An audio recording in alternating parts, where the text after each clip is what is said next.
In a quiet village in the middle of West Africa, a baby boy was born. Babies are born every day. But this baby would grow up to lead one of the most successful countries in Africa after the end of colonial rule. He would also become one of the richest men in the world, and he did it all by growing cocoa beans. His name was Félix Houphouët-Boigny. He was the son of a chief and came from a rich family that owned big plantations. He belonged to the Béoul people. At that time, their land became part of a French colony called Côte d'Ivoire, or Ivory Coast, as we usually call it. As a smart young boy, he studied hard in the French schools. He went to Dakar to study medicine. After finishing, he came back home and worked as a doctor for 15 years. Later, he became the chief of his area. But even then, the real power stayed with the French officers. Félix liked the French.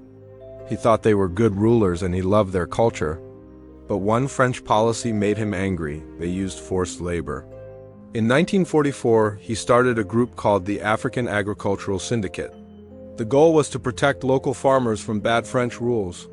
He asked for fair prices and easier work for farmers. This group became very popular in a country where most people worked in farming. Félix used the success of this group to build the first real political party in the country, the Democratic Party of the Ivory Coast, or PDCI. Soon he was elected to France's National Assembly. While in Paris, he made a smart change to his name. He added Boigny at the end. In his local language, it means battering ram, like a strong force that breaks through walls. That is how the world knows him today. Félix Houphouët-Boigny, his first big win came in 1946. He helped pass a new law that ended forced labor in all French colonies. People back home loved him for this. They sang songs about him and put his picture everywhere. He became a hero. By the 1950s, he became the first African to serve as a cabinet minister in the French government. He was France's best friend in Africa. Even though he helped start African independence, Félix always said he wanted the French to stay. The French also wanted to keep control of the resources. But everything changed after the terrible war in Algeria. That war cost many lives and shocked France. It brought down the old French government and brought back the war hero Charles de Gaulle as leader. One of de Gaulle's first moves was to let every African colony vote. Stay with France or become independent? Félix campaigned hard for, yes, stay with France. He even warned that anyone who voted no should pack their bags and leave in 24 hours. Most people voted yes. Only Guinea said no. Still, by 1960, France agreed to give independence. On August 7, 1960, Ivory Coast became free. Félix was the only candidate, so he became the first president. Félix knew it would not be easy. He said the French left him a state, but not a real nation. There were about 60 different ethnic groups. The South was mostly Christian and rich in farms. The North was mostly Muslim and drier. To keep peace, he decided to run the country as a one-party state. He believed that if many parties fought in elections, it would turn into fights between tribes and religions. Many other new African leaders thought the same way. But Félix was different in one important way. He did not just want power, he wanted real results. He focused on making the economy grow instead of chasing big ideas about total independence. He did two smart things most other leaders did not do. First, he welcomed European businessmen and their money.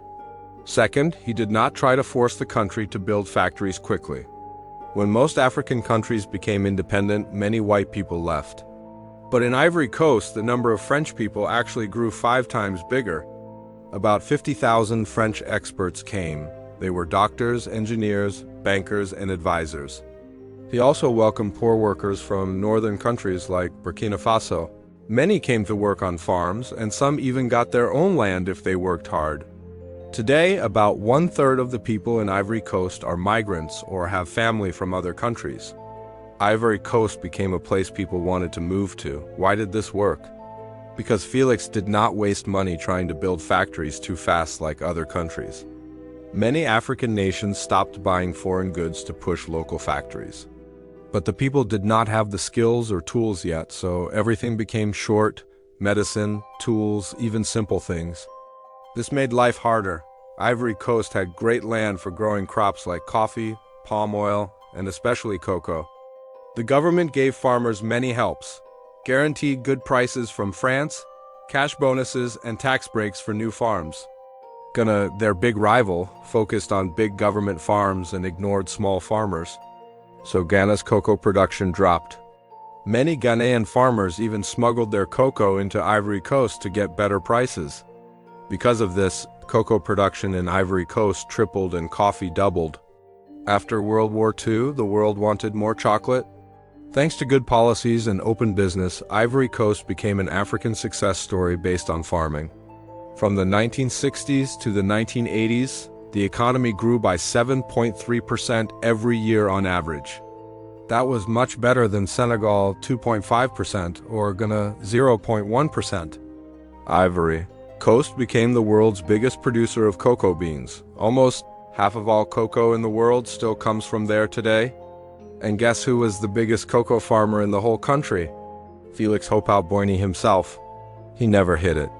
In one speech, he proudly said he was also the biggest producer of pineapples and avocados. He said he kept his money in Swiss banks because he earned it from farming, not by stealing from the government. He even joked that he had a quarter of all the money in the banks of Abidjan, the business capital.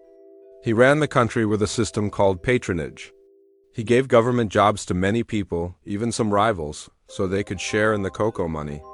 He used extra money to build roads, schools, hospitals, and help poorer areas in the north. Of course, he gave more to his friends, but many people still got something. A French report later found that about 10% of the cocoa money went into his own accounts, worth around $11 billion. But because ordinary people saw real improvements, new paved roads, better electricity from new dams, nicer schools and hospitals, a busy new port in San Pedro, and tall buildings in Abidjan, most people accepted his rule. Félix was a quiet, short, soft-spoken man. He did not like being in the spotlight. Yet he won 7 5-year terms as president. Only one election allowed other parties. His party, the PDCI, had people everywhere, in every shop, farm, and street, reporting back to Papa Houphouët. People still sang and danced for him when he visited villages.